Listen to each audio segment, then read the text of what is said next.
All right, day 2. You should be following along on this sheet as we read through it. The answers that you will need for the sheet that you need to fill in will be found on these instructions. Today, we're going to be starting at step 4. So as I forgot on the first slide or the first video, I didn't have the day 1 paper. Well, this is the day 2 paper. Make sure you're doing that. And as Mrs. Howard said, read here. Read in the day 2 directions because it gives you answers. Okay, starting at step 4, study the diagram below. The dashed lines numbered 1 through 5 show the first set of incisions that we are going to make.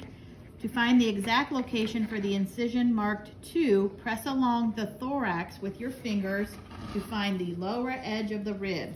This is where the first incision will be made. Think about it in you. Where are your ribs? Well, they're right here, right?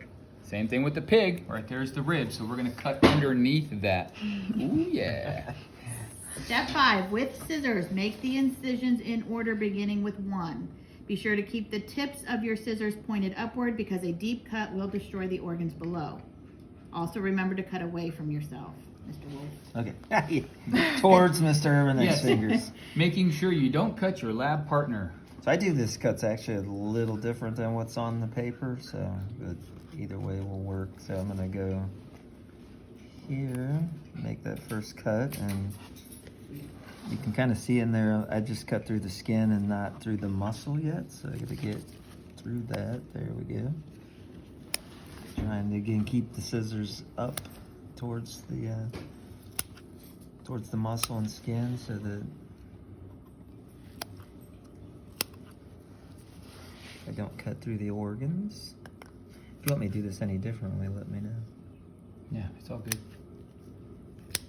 The only thing I would have done differently is Mr. Wolf is holding the scissors with the pointy side down. I would have put the rounded side down to help prevent cutting into anything.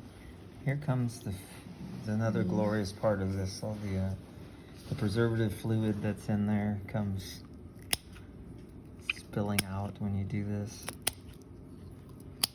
And that's just preservative, it's nothing else. You'll notice. Maybe. I could tell when it was coming out, it had a blue tint to it. You may not have been able to notice that.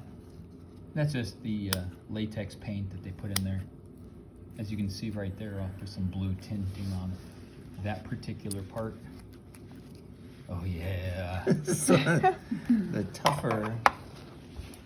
It's got tough skin. That's why I brought a lot of scissors with. Yeah, it might be the. There's 2 new ones over there. Oops, I got a kidney there. This is where I would normally in the classroom have you guys take it right to the sink and just start washing this out. But you know, we don't obviously have a. I'm just gonna cut this flap out of the way. I usually make another cut like that, you know. This is just the sides of the pig.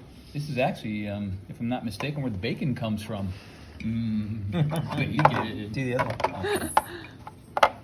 Step 6, after you've made your incisions through the body wall, you will see the peritoneum, a thin layer of tissue that lines the body cavity.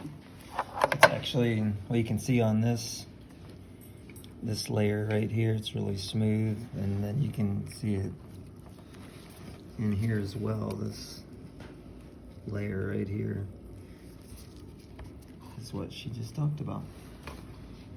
Step 7, spread the flaps of the body wall apart, which has kind of already been done. Cut the umbilical vein, which extends through the liver. See this? This is the umbilical cord that connected the pig to the mother, and that's the vein right there that nutrients and waste products would move in and out from the baby to the mother so that the wastes could be disposed of. I'll give you guys a little hint too, like, can you read that, Yep. Ms. Howard, again? Yep, cut the umbilical vein, which extends through the liver. Where do you want me to cut? Just Yeah, up close? So, what, you know, when we talk about following See the paint? the directions, so like she just said, this umbilical vein leads to where? It's the liver, so you know, this can tell you guys again, when you're trying to find the liver later, you'll know, okay, that's the thing that the umbilical vein connects to is the liver. I think we're good. I don't think we'll need to wash it out. Yeah, this one didn't have a lot of blowout. Once that vein is cut, carefully pull the flap of skin, including the end of the umbilical cord between the hind legs. You are now able to see the organs of the abdominal cavity. Remember how in the beginning we looked at the vein and the two arteries? Well, there's the two arteries right there that go up through the umbilical, and right there's the vein that came through. So there's all three of the blood vessels from the inside, not from the outside.